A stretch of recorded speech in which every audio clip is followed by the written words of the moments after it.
The Vogue nightclub, Seattle, Washington, September 20, 1992. The world saw Kurt Cobain and Eddie Vedder as rivals, two voices competing to define grunge's conscience and commercial success. MTV framed it as Nirvana versus Pearl Jam, blonde Seattle versus brunette Seattle, punk authenticity versus classic rock accessibility. But the truth was more complicated and far more painful than simple rivalry. Kurt Cobain and Eddie Vedder had been friends once, part of the same tight-knit Seattle music community that supported each other before fame arrived and changed everything. They'd shared stages and beers and late-night conversations about music and art, and the strange experience of watching your underground scene become mainstream product. Until September 20, 1992, when Eddie Vedder confronted Kurt Cobain at a backstage party following a Mudhoney show, demanding to know why Kurt had publicly called Pearl Jam sellouts and corporate rock in disguise. The argument that followed lasted less than 10 minutes, but destroyed a friendship that had taken years to build.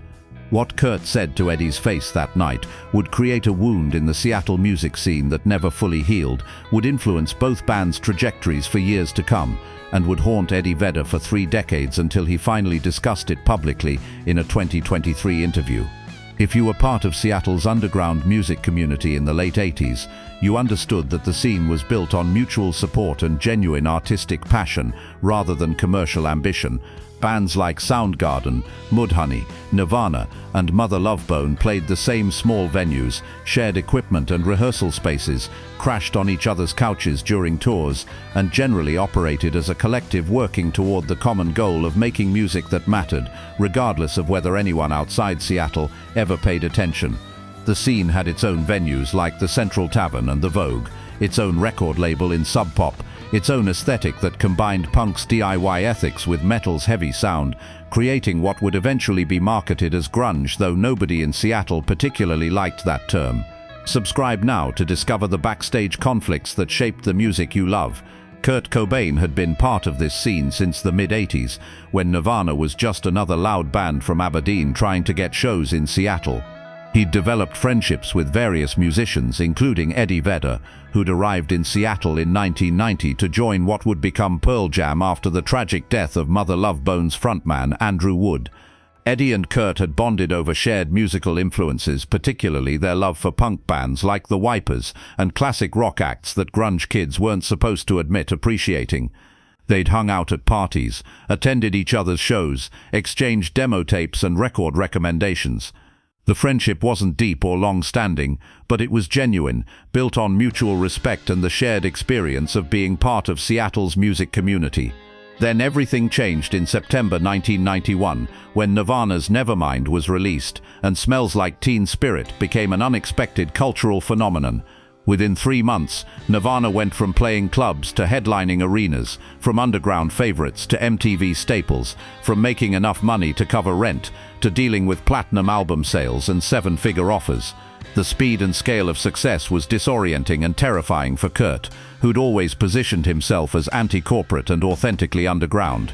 He gave interviews expressing ambivalence about mainstream success, criticizing other Seattle bands that he felt were compromising their artistic vision to chase commercial viability, trying to maintain some connection to the punk ethics that had originally motivated him even as he was becoming wealthy and famous.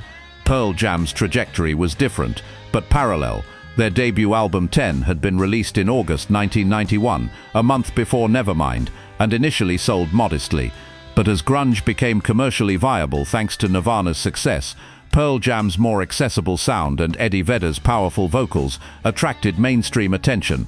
By mid-1992, 10 was climbing the charts. Songs like Alive and Even Flow were in heavy MTV rotation, and Pearl Jam was being positioned by their label Epic Records as grunge's more radio-friendly alternative to Nirvana's abrasive sound.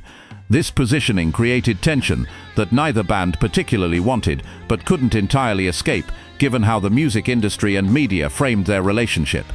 In August 1992, Kurt Cobain gave an interview to Rolling Stone magazine that would become infamous for multiple reasons. The interview took place at Kurt's apartment in Los Angeles, where Nirvana had relocated temporarily while working on follow-up material to Nevermind. Kurt was in a particularly combative mood during the interview, possibly influenced by the substances he was using to manage his chronic stomach pain, definitely influenced by his growing resentment toward the commercial machinery that had consumed his band. He spent much of the interview criticizing various targets: MTV for playing Smells Like Teen Spirit too much, major labels for co-opting underground culture, other Seattle bands for selling out their original vision in pursuit of mainstream acceptance. When the interviewer asked about Pearl Jam specifically, noting that many critics compared the two bands and that Pearl Jam seemed to be embracing commercial success more enthusiastically than Nirvana, Kurt's response was harsh and direct. He said Pearl Jam represented everything wrong with the commercialization of alternative music, that they were essentially corporate rock disguised as grunge, that their sound was calculated to appeal to mainstream audiences rather than expressing genuine artistic vision. He questioned their punk credentials, suggested they were careerists rather than artists, and implied that Eddie Vedder's earnest vocal style and the band's arena rock tendencies revealed them as frauds pretending to be part of a scene they didn't truly understand or represent. The comments were brutal and public, published in one of music's most widely read magazines, impossible for Eddie Vedder or anyone in Pearl Jam to ignore or dismiss as private disagreement. When the September issue of Rolling Stone hit newsstands in late August, the Seattle music community reacted with a combination of shock and resignation. Everyone knew tensions existed between different factions of the scene, knew that success had created divisions and jealousies that didn't exist when everyone was equally poor and obscure. But Kurt's public attack on Pearl Jam felt like a betrayal of the mutual support system that had defined Seattle's underground culture, a violation of the unspoken rule that you didn't publicly trash other bands from your own community, regardless of private disagreements.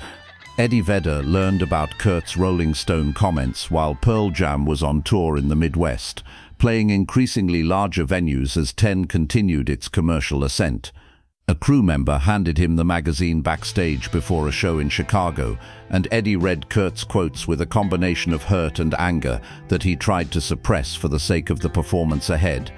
He'd considered Kurt a friend, or at least a friendly acquaintance, someone he respected musically and personally despite their different approaches to similar material. The public attack felt like it had come from nowhere, unprovoked by anything Eddie or Pearl Jam had done beyond the crime of being commercially successful while maintaining musical integrity as Eddie understood it. Eddie's bandmates tried to convince him to ignore the comments, to recognize that Kurt was dealing with his own struggles and projecting his discomfort with success onto other bands. Guitarist Stone Gossard pointed out that responding publicly would just feed the rivalry narrative that media was trying to construct, would give credibility to the idea that Pearl Jam and Nirvana were enemies rather than just different bands with different philosophies. Bassist Jeff Ament suggested that Kurt's comments said more about Kurt's insecurities than about Pearl Jam's actual artistic merit, and drummer Dave Abruzzese, who'd recently joined the band, advocated for just letting the whole thing blow over rather than escalating conflict. But Eddie couldn't let it go. The comments stung too much, felt too much like betrayal from someone he'd considered part of the same community, someone who should have understood that commercial success didn't automatically equal artistic compromise. Eddie had his own complicated relationship with Pearl Jam's growing fame, his own doubts about whether they were losing something authentic in the process of reaching larger audiences. But he'd worked incredibly hard on the music, had poured genuine emotion and craft into songs that happened to connect with millions of people, and being called a sellout by Kurt Cobain felt profoundly unfair.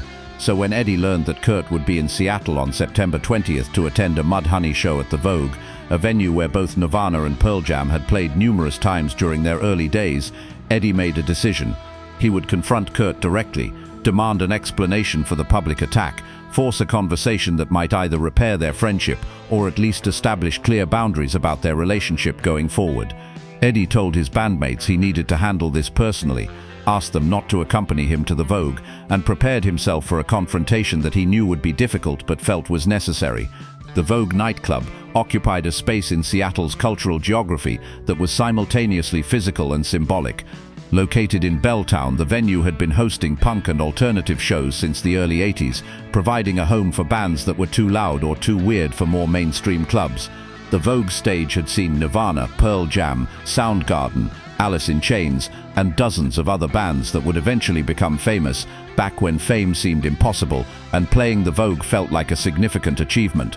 The club held perhaps 300 people when packed, had terrible acoustics and worse ventilation, charged $5 cover, and served overpriced beer to crowds of mostly local music fans who genuinely cared about the bands rather than just consuming entertainment. By September 1992, bands like Nirvana and Pearl Jam had outgrown the Vogue, were playing arenas and amphitheaters to audiences of thousands rather than hundreds.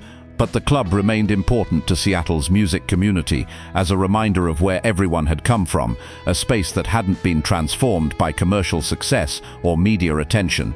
Shows at the Vogue still felt like community gatherings rather than commercial transactions, still attracted musicians who wanted to experience the intimacy and immediacy that got lost in larger venues. Mudhoney, fronted by Mark Arm, was one of the bands that had helped define Seattle's sound in the late 80s, influencing groups like Nirvana and Pearl Jam even as those bands achieved commercial success that Mudhoney never quite reached. Their September 20th show at the Vogue was a homecoming of sorts, a reminder that great music was still being made in small clubs by bands that didn't have platinum albums or MTV play. The show attracted a crowd that mixed music industry people with genuine fans, musicians from various Seattle bands, showing up to support friends and remember what the scene had been before everything became so complicated. Kurt Cobain arrived at the Vogue around 9 p.m., accompanied by a small group that included some Nirvana crew members and a couple of friends from the Seattle scene. He was dressed in his usual thrift store clothes, his blonde hair hanging in his face, his body language suggesting someone who'd rather be almost anywhere else, but felt obligated to show up and represent. Kurt had been in Los Angeles for weeks and was back in Seattle briefly before Nirvana headed to South America for a short tour. He looked tired and thin, signs of the physical toll that his stomach condition and his substance use were taking, but he seemed relatively functional, able to navigate the crowded club and interact with people who approached him. Eddie Vedder arrived approximately 30 minutes later, around 9:30, alone as he'd planned. He spotted Kurt almost immediately despite the crowded venue, recognized the blonde hair and distinctive posture even from across the room. Eddie's heart rate spiked with adrenaline and anxiety, the physical response to confrontation that his body produced regardless of how mentally prepared he felt. He moved through the crowd toward where Kurt was standing near the bar, preparing the opening line of a conversation that needed to happen but that Eddie dreaded for its potential to go badly. Eddie approached Kurt from the side, close enough to be heard over the music, but not so close as to feel physically threatening. "Kurt, we need to talk," Eddie said, his voice tight with controlled anger. Kurt turned, recognized Eddie, and for a brief moment his expression showed something that might have been guilt or regret. But then his features hardened into defensive hostility, the look of someone who knows they've done something wrong but isn't ready to admit it or apologize. "About what?" Kurt asked, though he clearly knew what Eddie wanted to discuss. "About what you said in Rolling Stone," Eddie replied. "About calling us sellouts and corporate rock. About questioning our authenticity when you don't know anything about how hard we've worked or what we're trying to do with our music." Kurt's response was dismissive and designed to wound. "I said what I think. Pearl Jam is everything wrong with what's happening to this scene. You're making arena rock for suburban kids and calling it alternative music. You're helping major labels commodify and destroy what we built here." The accusation stung precisely because it touched on Eddie's own insecurities about Pearl Jam's commercial success. But Eddie pushed back, his voice rising slightly, though he tried to maintain control. "That's bullshit, Kurt, and you know it. We make music that comes from the same place yours does. The fact that more people connect with it doesn't make it less genuine. You're just angry that Nirvana got successful and you don't know how to handle it, so you're taking it out on everyone else who's also successful." This hit close enough to truth that Kurt's anger escalated. "Don't psychoanalyze me. You don't know what it's like to have everything you believed in turned into a product. You don't understand what it feels like to see your music used to sell cars and soft drinks, to watch people who never cared about underground music suddenly act like they invented grunge. You're right, I don't understand that specific experience," Eddie said. "But I understand making music that matters, and I understand working your ass off to be good at it, and I understand that selling records doesn't automatically make you a fraud. What I don't understand is why you felt the need to publicly trash us when we've never done anything to you." What happened next would be disputed in later retellings, with different witnesses remembering slightly different versions. But the core of what Kurt said to Eddie in that moment was this: because Pearl Jam represents compromise. You want to be punk rock and play stadiums. You want to be alternative and make millions. You can't have it both ways, and pretending you can is dishonest. At least Nirvana knows we've sold out. At least I'm not deluding myself that success equals integrity. Eddie's response was immediate and furious. You're such a hypocrite, Kurt. You made a video for MTV. You signed to a major label. You're doing magazine covers and playing arenas just like we are. The only difference is we're not constantly complaining about it and making everyone around us miserable with our guilt about being successful. Maybe if you actually enjoyed what you've achieved instead of resenting it, you wouldn't need to tear down everyone else. The words hung between them, brutal and accurate, cutting through Kurt's carefully constructed narrative about his relationship with fame. For a moment, Kurt's expression showed something vulnerable, recognition that Eddie had identified something true about his psychology, but instead of acknowledging it, Kurt defaulted to more anger. "Fuck you, Eddie," Kurt said, his voice cold. "You want my blessing to be a corporate rock star? Fine, you have it. Just don't pretend you're part of this scene anymore. Don't pretend you understand what we were trying to build here before you showed up and helped turn it into a product." "I was trying to be your friend," Eddie said, and his voice carried genuine hurt beneath the anger. "I respected you. I thought we were part of the same community. But apparently you only value people when they're struggling and unknown. The minute someone succeeds, you write them off as sellouts. That says more about your insecurity than about anyone else's integrity." Kurt stepped closer to Eddie, close enough that their confrontation was drawing attention from nearby people who were starting to recognize that something intense was happening. "You want to know what I really think?" Kurt said, his voice low and venomous. "I think Pearl Jam is mediocre classic rock, hiding behind flannel shirts. I think you're a decent singer performing calculated emotion for people who don't know the difference between genuine and fake.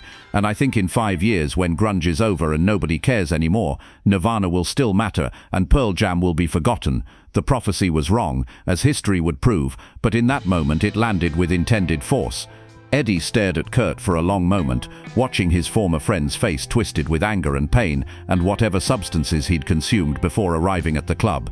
Then Eddie made a decision that would define their relationship for the rest of Kurt's life. "We're done," Eddie said. "You and me, we're done. I came here hoping we could work this out, hoping you'd apologize or at least explain why you felt the need to publicly attack us. But clearly, you're too committed to your victim narrative to see anyone else's perspective. So fine, you win. We're enemies now, if that's what you need us to be." Eddie turned and walked away before Kurt could respond, pushing through the crowd toward the exit, his heart pounding and his hands shaking with adrenaline. Behind him, Kurt stood alone near the bar, watching Eddie leave, his expression unreadable. Within minutes, word of the confrontation had spread through the club, and people were taking sides, arguing about who was right and who was wrong, turning a personal conflict between two musicians into a proxy battle for larger arguments about authenticity and commercial success, and what the Seattle scene meant now that it had been discovered by the mainstream world. Eddie Vedder and Kurt Cobain never spoke again after that night at the Vogue. They would see each other occasionally at industry events or award shows, would exchange cold nods of acknowledgement, but never had another conversation beyond forced pleasantries when circumstances absolutely required interaction. The friendship, such as it had been, was permanently destroyed by that 10-minute confrontation in September 1992. The rivalry between Nirvana and Pearl Jam intensified in media coverage following the Rolling Stone interview and the known conflict between frontmen. Music journalists framed every interview question to encourage both bands to comment on each other, to escalate tensions, to provide quotes that could generate headlines and controversy. Kurt mostly refused to discuss Pearl Jam in subsequent interviews, having apparently decided that the initial attack had been sufficient. But the damage was done, the narrative established, and for the next year and a half until Kurt's death, Nirvana and Pearl Jam were positioned as opposites and enemies, regardless of the more complex reality. Within the Seattle music community, the conflict between Kurt and Eddie created uncomfortable divisions. Musicians were forced to choose sides or carefully navigate relationships with both bands to avoid appearing aligned with one faction or the other. Some people blamed Kurt for initiating the conflict with his Rolling Stone comments, viewing his attack on Pearl Jam as unfair and driven by his own unresolved issues with success. Others defended Kurt's right to critique what he saw as commercialization of underground culture, arguing that Pearl Jam's more accessible sound and their label's aggressive promotion represented exactly the kind of corporate co-optation that threatened to destroy what made Seattle's scene special. The truth, as usual, was more complicated than either side's narrative. Kurt Cobain was struggling profoundly with the psychological weight of fame, with chronic physical pain, with addiction, with the gap between his punk ethics and his platinum albums. Pearl Jam represented a version of success that Kurt both envied and resented, a band that seemed more comfortable with commercial achievement than Kurt could ever allow himself to be. His attack on them was partly legitimate artistic critique and partly displaced anger at his own situation, projection of his internal conflicts onto external targets that couldn't fight back without looking defensive. Eddie Vedder, for his part, was genuinely hurt by Kurt's public attack because it came from someone he'd respected and considered part of the same musical community. Pearl Jam's success had come as much from hard work and genuine talent as from any calculation or compromise, and being called sellouts by someone who was equally successful felt hypocritical and unfair. Eddie's confrontation with Kurt at the Vogue was motivated by a desire for explanation and possibly reconciliation, but Kurt's refusal to acknowledge any validity to Pearl Jam's approach made repair impossible. For 31 years, Eddie Vedder rarely discussed the confrontation with Kurt Cobain publicly. He would occasionally reference the tension between the bands in general terms, would acknowledge that he and Kurt had disagreed about various things, but he avoided providing details about their final conversation. This restraint came partly from respect for Kurt's memory, not wanting to speak ill of the dead, and partly from Eddie's own private processing of complicated emotions around the conflict and its aftermath. Then in October 2023, during a podcast interview promoting Pearl Jam's latest album, Eddie was asked directly about his relationship with Kurt Cobain and whether the rivalry had been as intense as media portrayed. Eddie, now 60 years old and 3 decades removed from the events, decided to discuss the Vogue confrontation publicly for the first time. He described the argument in general terms, focusing more on his emotional response than on specific words exchanged. He talked about feeling hurt by Kurt's attack, about hoping the confrontation would lead to reconciliation, about the sadness of watching a friendship end over philosophical differences about how to navigate success. But the most revealing part of Eddie's discussion was what he said about his perspective 3 decades later. He acknowledged that Kurt had been struggling with demons that Eddie didn't fully understand at the time, that Kurt's anger toward Pearl Jam was probably less about Pearl Jam specifically and more about Kurt's inability to reconcile his values with his circumstances. Eddie expressed regret that he'd let anger dominate the final conversation, that he'd walked away rather than trying harder to understand what Kurt was really expressing beneath the hostile words. And Eddie talked about the guilt of carrying unresolved conflict with someone who died before resolution became possible, the weight of knowing that their last interaction had been angry and painful and would remain that way forever. "I wish I'd been more patient with him," Eddie said during the podcast. "I wish I'd understood that when he was attacking Pearl Jam, he was really expressing pain about his own situation. I wish I'd stayed and tried to talk through it instead of walking away angry, but I was young and hurt, and I didn't have the emotional maturity to see past my own feelings to recognize that he was suffering, and now it's too late to ever repair it, which is something I'll carry for the rest of my life." The destroyed friendship between Kurt Cobain and Eddie Vedder became part of grunge mythology, cited as evidence of the internal conflicts and competitive tensions that undermined the Seattle scene's original collaborative spirit. Music historians and critics have analyzed the rivalry as symbolic of larger questions about authenticity, commercial success, and whether underground culture can maintain its integrity once mainstream attention and money arrive. Some view Kurt as the principled artist refusing to compromise, while Eddie represents pragmatic acceptance of commercial realities. Others see Kurt as self-destructively unable to accept success, while Eddie represents healthy integration of artistic values with professional achievement. Both interpretations oversimplify complex individuals dealing with unprecedented circumstances. Kurt Cobain and Eddie Vedder were both talented musicians trying to navigate fame that arrived faster and bigger than anything they'd imagined. They handled it differently based on their different personalities, backgrounds, and support systems. Kurt's approach was self-destructive and ultimately fatal, while Eddie's was more sustainable and allowed for a long career. But neither approach was inherently more authentic or valid than the other, just different responses to similar pressures. What's undeniable is that the conflict between them damaged both individuals and contributed to the toxic environment that surrounded grunge's commercial peak. The media-fueled rivalry created pressure to maintain positions and hostility that might otherwise have softened with time and maturity. The Seattle music community's division into pro-Nirvana and pro-Pearl Jam factions undermined the mutual support system that had originally defined the scene.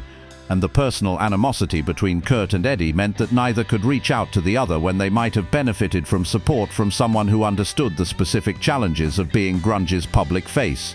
The truth about what happened at the Vogue nightclub on September 20, 1992, is that two talented musicians who should have been allies became enemies because of miscommunication, hurt feelings, and unresolved issues with success that neither had the emotional tools to properly process.